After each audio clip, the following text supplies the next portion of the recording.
जिल्हा सुरक्षा रक्षक मंडळाच्या प्रलंबित मागण्यांसाठी आज कामगार आयुक्त कामगार भवन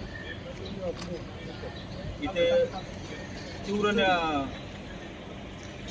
निदर्शने करून आज साहेबांची भेट घेतली। यावेळेस पुऱ्या महाराष्ट्राचं लक्ष वेधून असलेलं जे सुरक्षा रक्षकांना खाती किंवा बुलेटिन तयारासाठी मिळती वर्दी मिळावी या संदर्भात देखील आज साहेबांची चर्चा झाली।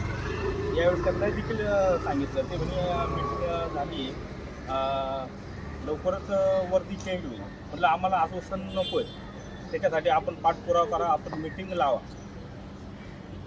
तर त्या संदर्भात देखील ते बोलले का लवकरच लवकर या गोष्टी पूर्ण होतील। जो आपला महत्त्वाचा विषय जो प्रलंबित राहिला होता अनेक वर्षापासून जो आता प्रलंबित राहिला आहे, तर तो आपले जे 15 जिल्हा सुरक्षा रक्षक मंडळ यांचे एकत्रित करून एकच महाराष्ट्र